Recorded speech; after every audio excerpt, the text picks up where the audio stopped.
20038 dari jurusan Pendidikan Sejarah Fakultas Keguruan dan Ilmu Pendidikan Universitas Haluoleo. Jadi, pada kesempatan kali ini saya akan membahas mengenai kehidupan manusia purba dan asal-usul nenek moyang bangsa Indonesia.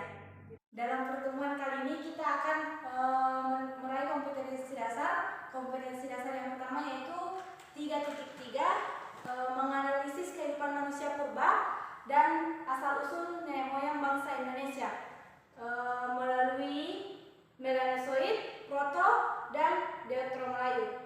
Kemudian 4.3 kita akan membahas mengenai menyajikan informasi mengenai kehidupan manusia purba mulai dari asal-usul nenek moyang kita di Indonesia. Tujuan pembelajaran kita yaitu menganalisis kehidupan manusia purba Indonesia, migrasi dan penyebaran ras asal-usul nenek moyang bangsa Indonesia, dan dapat menganalisis keterkaitan antara migrasi nenek moyang persebaran ras Proto Melayu dan Deutero Melayu, sehingga kalian dapat mengembangkan kemampuan berpikir kritis, komunikasi, dan kolaborasi, dan yang terakhir yaitu kreativitas kalian. Pada kali ini kita akan membahas terlebih dahulu bahwa manusia purba itu berasal dari mana sih? Manusia purba itu ditemukan pada saat apa sih? Jadi di sini saya akan membahas mengenai itu terlebih dahulu sebelum kita mengupas tuntas mengenai manusia purba dan asal-usul nenek moyang kita. Jadi manusia muncul pertama kali kira-kira 3 juta tahun yang lalu pada kala Pleistosen dan pada kala Hodosen.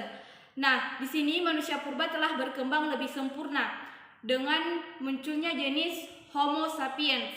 Pasti Homo sapiens di telinga kalian sudah tidak asing lagi karena mulai dari kelas 10 SMA kita sudah mempelajarinya sampai kita di kelas 12 SMA ini.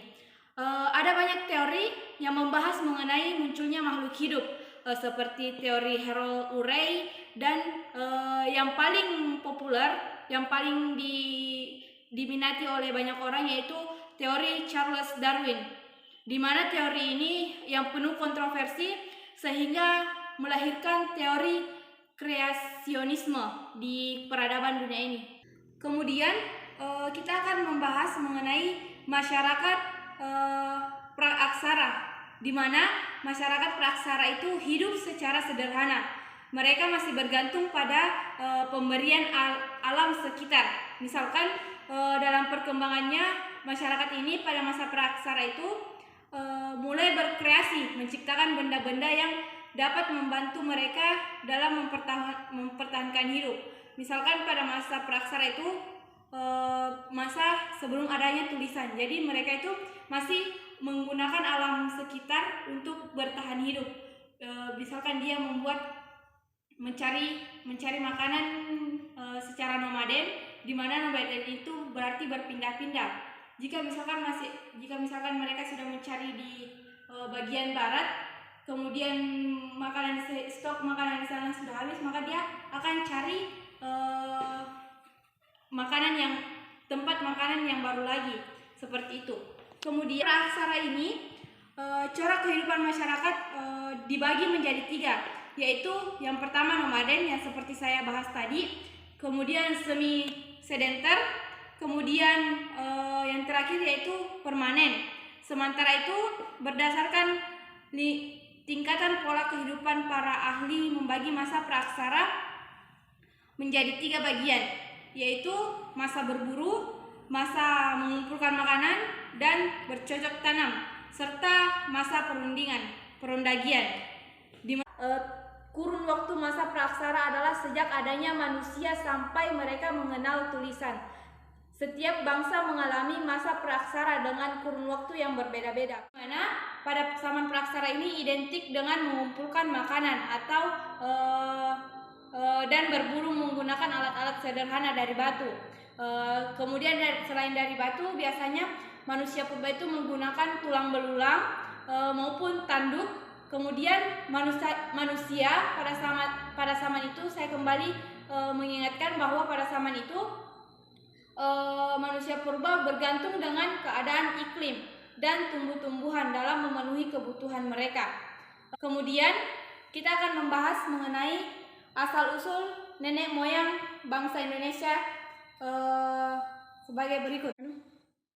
Jadi, asal-usul nenek moyang bangsa Indonesia itu terbagi menjadi 3. Yang pertama Proto-Melayu, kemudian yang kedua Deutero-Melayu, dan yang terakhir yaitu Melanosoid. Di mana pada Proto-Melayu, orang-orang Proto-Melayu itu datang dari Cina, bagian selatan, yang kemudian melakukan imigrasi ke Indonesia dan yang sampai ke Kepulauan Indonesia dan menempati pantai di Sumatera Utara. Selain di Sumatera Utara, dia juga menempati Kalimantan Barat dan Sulawesi Barat yang membawa peradaban batu.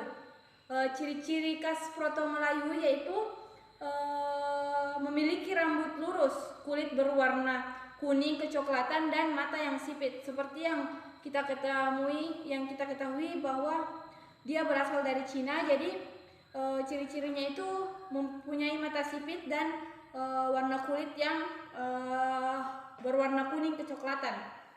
Kemudian yang kedua, asal usul nenek moyang kita yang kedua yaitu Deutero-Melayu, di mana ras yang datang di Indonesia dari Indonesia bagian utara yang membawa kebudayaan berupa praaksara dan senjata besi. Dari sinilah orang-orang mulai mengenal senjata besi atau disebut juga dengan orang-orang Dongson, di mana ciri-cirinya itu ras Deutero-Melayu itu yaitu memiliki kulit yang sawo matang, kemudian tubuh tidak terlalu tinggi dan dengan memiliki rambut yang lurus. Itulah ciri-ciri dari Deutero-Melayu, dan dia terkenal dengan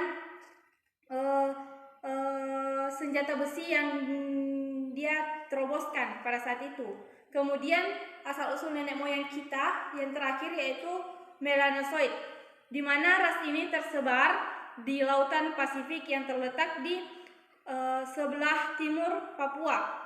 Kalau misalkan ada yang pernah ke Papua, bisa melihat bangsa di sana itu berasal dari benua Australia, di mana ras mereka itu ras Melanosoid, memiliki ciri-ciri yaitu berbadan kekar, kulit kehitaman, rambut keriting, bibir tebal. Dan itu saja penjelasan dari saya pada hari ini. Lebih dan kurangnya mohon dimaafkan. Nun wal qalami wa ma yasturun. Nun summa assalamualaikum warahmatullahi wabarakatuh.